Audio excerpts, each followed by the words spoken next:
We're back fresh off another Tezos, who's number one, and for I think probably 3 years running, none of the fans or the athletes know what Tezos is. That's what kind of an incredible sponsor that is. None of us know what it is. They've given me Tezos bonuses. I don't know what Tezos is. What do you do with the coins? I don't even know. They give out like I guess a Tezos physical coin Yeah. has the same value as a cryptocurrency. You know, it has the same utility probably. So the coin's like $5 or some shit. Yeah, what's the bonus? Hey, I felt bad. It was the main event. Marigali gets the submission of the night bonus, which was $1,000. That might go pretty far in Brazil. Doesn't go too far in Austin, sadly. But that, I mean, obviously, I'm disappointed. Mr. Authenticity won tonight. But I think if we do jiu-jitsu math, I'm better than Marigali. Marigali's better than Kainan. Now that puts me at the top of the heap, and now I never have to actually get a win against Kainan. I am sad about the match because, I mean, you never know what Kainan's going to show up, and I think you saw some bad decision-making in this match. We saw the takedown. We got excited. Then we saw him sit back for a leg lock, and we all started to get kind of concerned there. I know he's been training with the Polish man, Matus Szyszynski, but I mean, I don't know if he has that type of flow. He definitely has that power. But as soon as he went for that, I was like, what are you doing? You know, you miss an Achilles lock, man. That gasses you out. And then what was interesting, we saw Marigali did what he was doing against me in my match, just picking up a single leg and letting it go. Like, his single leg threat, well, it's not that powerful, you know, like, and that gassed Kainan out, so which was pretty interesting because I don't think a lot happened and Kainan was pretty exhausted. So it's like he's so hit or miss in these matches. I mean, not to discredit Marigali, the finishing sequence was awesome.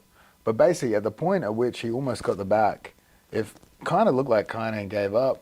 He tapped to the arm triangle very quickly. So I feel like at that point it was mentally broken a bit there. But yeah, I mean, it was an interesting match. Hats off to Marigali. I was hoping he would call me out like Felipe Pena would, but he didn't. He just said he was the number 2 grappler in the world. That's why he could be number 2, because I still claim number 1 status for the for the Felipe Pena victory. Yeah, but all around, obviously not a great night for B team, but most of the guys really are.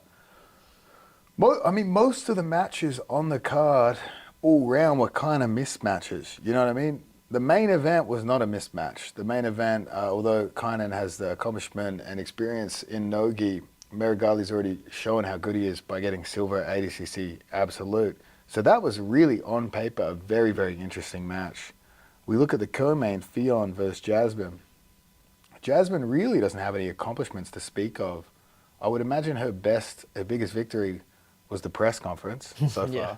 Not to discredit her, but I mean, if you compare her accomplishments to Fionn's, yeah, that was a mismatch. Unfortunately, Fionn didn't get the finish in that, but she did dominate it start to finish. That's all I can really say about that match. We keep going backwards. Now we get to Ethan versus Dante. This was a mismatch on paper only due to the fact that Dante is a 77 kilo medalist and Ethan is a 66 guy. So we're talking about massive weight discrepancy. And I can only comment on this from personal experience. I'm an 88 guy. I did 99 to support my teammates and open up that division, even if one of those teammates did stab me in the back completely and potentially to one of our other friends tonight. But enough on that. We won't go into too much detail on those things. But when I competed at 99, even against the guys I beat, like Kyle Bain and Marigali, the mass of those guys just felt different. Like when you balloon up to 99 through the use of potentially Ever-Titan steroids, allegedly. We haven't signed the sponsorship contract yet, but that's a free plug. The mass difference is substantial. So even if Ethan bulks up a little bit and Dante cuts and they meet in the middle, Dante's a bigger guy than Ethan. That's a big hurdle to overcome that. So one thing I will say about this match is Ethan always comes, he puts on a show. Ethan, he came out strong. That's what I love about this guy. First 30 seconds, shoots a takedown on a bigger opponent, gets right into it, you know? And Dante does have a very dangerous arm in guillotine, so it's like he just threw himself into the fire, which was pretty fucking cool.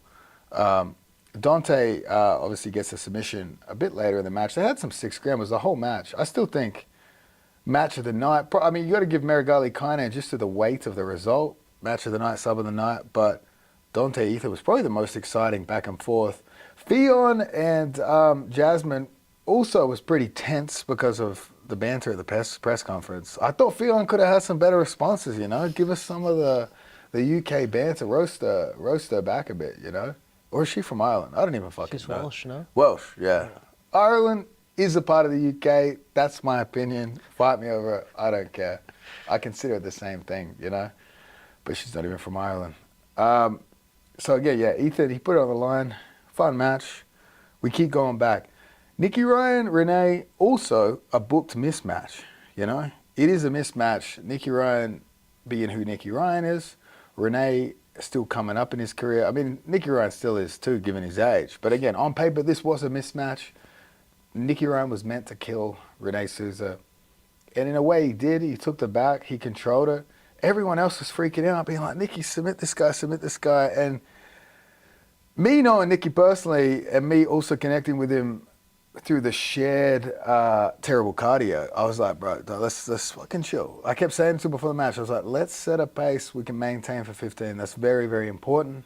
If everyone says you're going to smoke this guy, you go out, you blow your load early, you gas. That's not good for anyone. That's how you lose matches against guys you're better than. I kind of did that against Marigali. I was like, this guy doesn't know a fucking heel hook.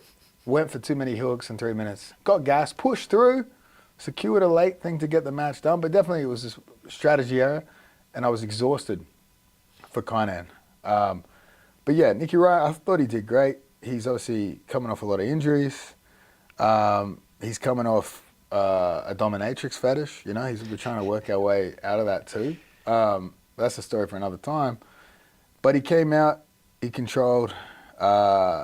Renee did good defensive hand fighting on the back. He survived a couple bad chokes. JT Torres in his corner came out with I thought he came out, the game plan I thought I saw was Renee was going to come out and keep going for those not sort of deep footlocks from top position and try to look busy to the judges there. So that's what I thought I saw. If I were to coach Renee against Nikki, that would be the way I'd see a path to victory. Try to do things that make it look like you're winning and then try to break Nicky Ryan's gas tank, try to take it to the later parts of the match. But yeah, I'm happy with Nicky. Again, it was a mismatch on paper, but it's good for Nicky to get back out there, get a win. He called out Davy Ramos. That would be a fun one. Davy kicked me in the face in my match with him, so hopefully Nicky Ryan can, with his big cankles, can kick him back in the face. We keep going down the card. Who was before this one? You missed Heisem. Oh, we missed Heisem. Obviously, yeah, Heisem Philippe was above the Nicky Ryan match. So, yeah, it was a busy night at corner for us. Again, this is a mismatch on paper. Heisem's coming up. He still has a bit of inexperience. He still has a few holes in his game that we're trying to fix. Philippe is who Philippe is. Philippe's obviously one of the best ever in the sport. This was a mismatch on paper. But, again, Heisem had his moments. I thought Heisem maybe at times respected him too much. Couple of bad decisions. Heisem stuffed the takedown, then pulled guard. Sort of negates the purpose of stuffing the takedown if you pull guard afterwards. But some of his good moments where he was able to attack the legs without getting his back taken, he got quite deep on an E-bar, and he hit a Kimura trap in which Heisem was probably, I'll say this, he was deserving of the penalty because he was backing up too much rather than circling. But the time in which the referee gave him the penalty was seconds after he attempted a Kimura trap. So it's like, obviously, ref's thinking, I'm going to give this guy a penalty. Next second, he backs up. But that's probably not the time to do it again. But yeah, Philippe was able to get on top, and once he got a good position, Heisem is, in my opinion, he's always been probably the top dog in his gym. And something that happens when you're the top dog in your gym, no one puts you in bad positions. So you never really get to work those areas. So obviously that's something we've got to work on with Heisem is getting him comfortable in those bad positions. Because really, once Philippe passed the guard, it went downhill pretty quick. And I know Heisem has a lot of potential in the sport, so we've got to make sure that if he ever gets put in a bad position, he can find a technical, efficient way to get out of there, even against guys like Philippe Pena. Who else? We had JB too. JB looked really good. He almost got his patented back take, got to the legs, exposed the heel. but then he got popped on a toe hold straight away. I'm not sure what happened. I have to rewatch it, but it was quite. It popped him straight away. That's hard to deal with. You know, like some guys just have fragile joints. You know, like for me, I'm pretty flexible. I'm naturally flexible. I don't do any of that stretching bullshit. You know, stretching's fake. But if you rip a toe hold on me, my ankle seems to bend quite far. Obviously, we saw it there tonight was JB. It popped pretty bad straight away. I know he's got some ice on that thing. So yeah, it's unfortunate that sometimes you're in a shootout. You got an inside, they got a toe hold. It's a Mexican standoff, you know? It's who's willing to take more pops, whose body pops first. And we know Achilles historically is psychotic when it comes to not tapping. I'm pretty sure that was a leg Stanley Rosa recently broke that he was still choosing to just eat a heel hook to take a toe hold. We also had Healy against Helena. Healy's here from Absolute. She took on Helena. No one wants to take on Helena. Helena is a 16-year-old that looks, I don't know how to say this without being creepy, but it looks like a fully developed woman, you know? And no one wants to take that match. But I think, of course, she needs to be taken on world-class athletes, you know? Healy's very raw, very early in her career. Props to her for doing it.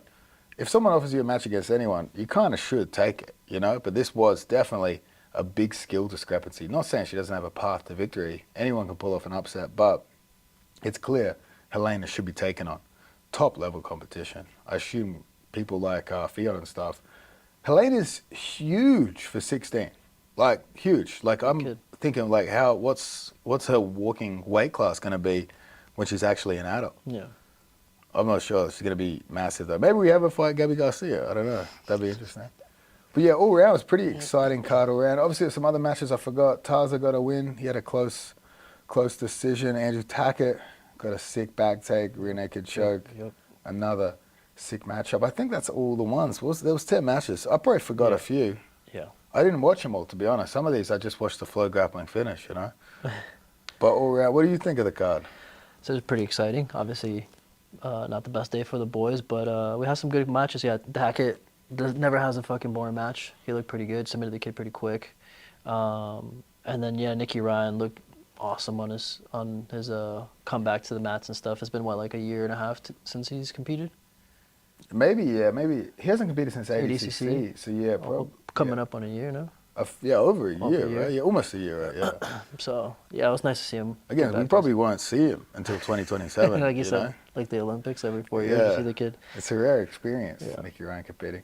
But yeah, one thing I will say is like we will put like if an athlete comes to me and they've been offered a match, no matter who that match is against, we're going to let them have authority over who they want to face, even if it is a perceived mismatch, you know? Like, again, I would never send someone out there that had no chance to win. But again, I'm not going to do anything to protect our name. You know, athletes come in, who would I be to say, hey, I don't know if you're ready for this yet, you know? Because opportunity on flow grappling, massive. I lost a lot coming up, taking on people that had a huge skill advantage over me because, again, it gains you experience, helps you prepare later, you know? Guys that made their debut tonight, like JB, they get experience performing on Who's Number One, arguably one of the biggest shows in the sport. Once you have your first one, the second one's not so bad, you know? And then once you get your first win on the show, you start to build from there. Not everyone can hit the ground running and go 3-4 wins on Who's Number One. If you aren't having success, I mean, look at the quality of J-Rod. I think J-Rod's lost 3 times on Who's Number One. Yep, he has. Again, so it's like you can still, losing on Who's Number One, you can still be a very, very good athlete. But yeah, I thought it was a pretty good show. Obviously, they want to book me versus Philippe. I'd rather ride off into the sunset with that victory, you know? Like, we edged out Marigali, we edged out Tyrotolo, we edged out Philippe Pena. We'll let those wins age gracefully, you know? We'll let them age gracefully. And if you want to give me the opportunity to even a score where I potentially go one-on-one against these guys, you better get out the checkbook, you know? There better be no $1,000 submission bonus. There better be, add a couple zeros to that. Maybe we can talk, you know? Yeah. Rip up a contract. I don't know, you know? Tezos better fucking step up. Yeah. They'll be paying me in crypto NFTs. I want the real shit. I want the shit that my drug dealer takes. And he doesn't take Tezos, you know? I don't know. Maybe that's for the best.